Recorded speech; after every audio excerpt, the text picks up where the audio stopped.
Hello दोस्तों, आप सभी का फिर से स्वागत है मेरे चैनल सरला क्लासेस में।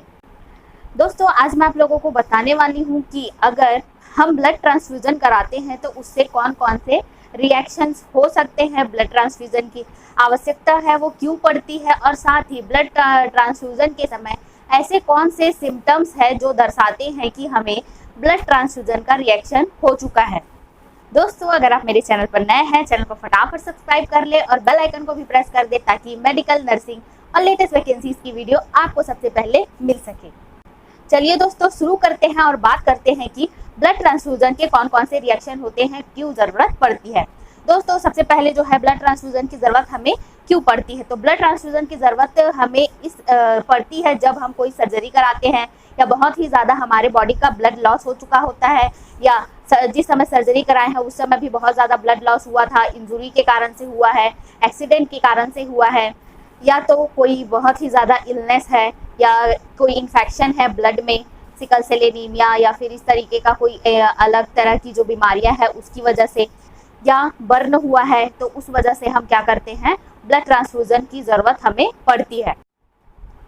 आज मैं आप लोगों को बता रही हूँ कि ब्लड ट्रांसफ्यूजन रिएक्शन क्या है, इसके कौन कौन से सिम्टम्स होते हैं। इसमें जो है हम ब्लड ट्रांसफ्यूजन को 3 पार्ट में डिवाइड करके देखेंगे, जिसमें कि सबसे फर्स्ट आता है आपका एलर्जी। इसमें कौन कौन सी एलर्जीज हो सकती है। दूसरा है आपका फेब्राइल,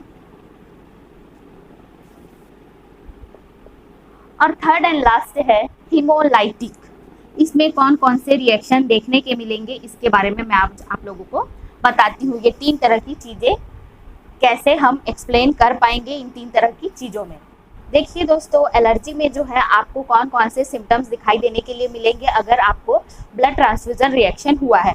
तो एलर्जी में है आपका माइल्ड फेशियल फ्लशिंग, आपका जो फेशियल एक्सप्रेशन है या वो है बहुत ही ज़्यादा चेंज हो जाएगा, रैश हो जाएगा, हाइट्स हो जाएगा। साथ ही आपकी जो एंजाइटी है वो बढ़ जाएगी क्योंकि आप जल्दी जल्दी क्या करेंगे, सांस लेने की कोशिश करेंगे। वीजिंग साउंड हो सकता है, घरघराने की आवाज़ आ सकती है जब स्टेथोस्कोप से आपके धड़कन को सुना जाए या फिर आपके लंग साउंड लिया जाए, उस समय क्या होगा, वीजिंग साउंड आ सकता है। और साथ ही आपकी जो बीपी है, ब्लड प्रेशर, वो डिक्रीज हो जाएगा। तो इस एलर्जिक रिएक्शन अगर होता है तो आपको इस तरह के सिम्टम्स जो है आप में दिखाई देने लगेंगे, किसी पेशेंट में दिखाई देने लगेंगे। आप एक नर्स है तो आपको बहुत ही ज़्यादा ध्यान रखना होगा कि अगर आप अपने किसी पेशेंट का ब्लड ट्रांसफ्यूजन कर रहे हैं उस समय आप कंटिन्यूअसली उसके पास रहें जब तक कि आप ब्लड चढ़ा रहे हैं, और साथ ही उसके हर एक जो रिएक्शन है उसको ध्यान में रखते रहें और नोट करते रहें। अगर इस तरह के रिएक्शंस आपको दिखाई देते हैं तो जल्दी से जल्दी जो है आपको ब्लड ट्रांसफ्यूजन को बंद कर देना है, क्योंकि इसमें बहुत सारी चीज़ें हैं जो मायने रखती हैं। अब नेक्स्ट है दोस्तों कि फेब्राइल कंडीशन में आपको क्या क्या देखने के लिए मिल सकता है। तो फेब्राइल कंडीशन में आप देख सकते हैं यहाँ पर आपको हेडेक की प्रॉब्लम हो सकती है अगर आपको ब्लड रिएक्शंस हो रहे हैं, ब्लड ट्रांसफ्यूजन रिएक्शन हो रहे हैं। टैकीकार्डिया हो सकता है, आपका जो पल्स रेट है वो बहुत ही ज़्यादा बढ़ सकता है, 100 से ज़्यादा हो जाएगा। टैकीपनिया हो सकता है। साथ ही फीवर, चिल्स और एंजाइटी की समस्या भी इसमें देखने के लिए मिल सकती है अगर आपको फेब्राइल वाला ब्लड ट्रांसफ्यूजन रिएक्शन हुआ हो तब। ठीक है, जैसे कि मैं आप लोगों को बता रही थी कि बहुत सारी जो चीज़ें हैं मायने रखती है ब्लड ट्रांसफ्यूजन के लिए, उसमें आपको क्रॉस मैच और ब्लड ग्रुप टाइपिंग भी बहुत ज़्यादा ज़रूरी है। ब्लड ग्रुप टाइपिंग अगर नहीं होगा, क्योंकि टाइप क्या है, A positive, B positive, A B positive या ओ निगेटिव, ओ पॉजिटिव, इससे बहुत सारी तरह की जो है ब्लड ग्रुप टाइपिंग जो है वो होती है। अगर आप इस चीज़ का ध्यान नहीं रखेंगे तो जो किसी व्यक्ति के अगर आप ब्लड चढ़ा रहे हैं उस समय इस चीज़ का अगर आप ध्यान नहीं रखेंगे तो उसको गलत टाइप का ब्लड चढ़ाने की वजह से जो उसके जो ब्लड है उस नए ब्लड को फॉरेन बॉडी समझने लगेंगे और उसके लिए एक एंटीबॉडी तैयार कर देंगे, जिससे उस बहुत ही ज़्यादा फैटल कंडीशन भी हो सकती है, जिसमें उस व्यक्ति की डेथ भी हो सकती है। ठीक है, तो आपको इन सभी चीज़ों का बहुत अच्छे से ध्यान रखना चाहिए।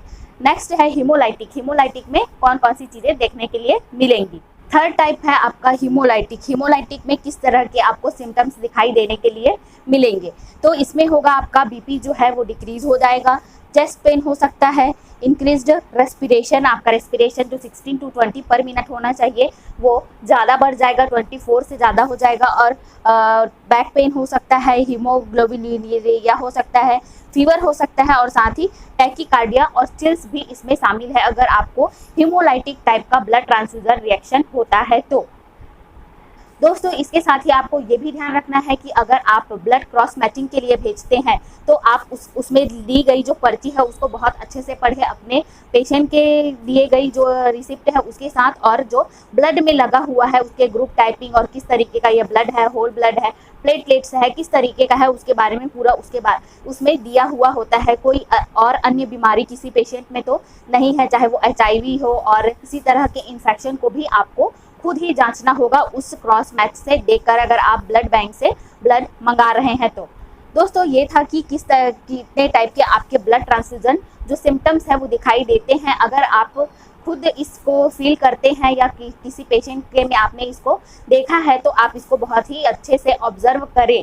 ऐसा नहीं है कि सिर्फ जिस समय ब्लड ट्रांसफ्यूजन हो रहा है उसी समय ही बस ये रिएक्शन दिखाई देने के लिए मिलेंगे। कई बार ऐसा होता है कि अगर आपने ब्लड ट्रांसफ्यूजन करवाया है उसके कुछ दिनों बाद भी आपको इस तरह के लक्षण दिखाई देने के लिए मिल सकते हैं। अगर आपको इस तरह के लक्षण दिखाई दे तो अपने डॉक्टर से जल्दी संपर्क करें और उसके बारे में आप बताएं। आज के लिए इतना ही दोस्तों। अगर वीडियो अच्छा लगा लाइक और शेयर कर दें। मेरे चैनल पर पहली बार आए हैं तो सब्सक्राइब जरूर करें, बेल आइकन को भी प्रेस करें ताकि मेडिकल नर्सिंग और लेटेस्ट वैकेंसीज की वीडियो आपको सबसे पहले मिलती रहे। धन्यवाद दोस्तों।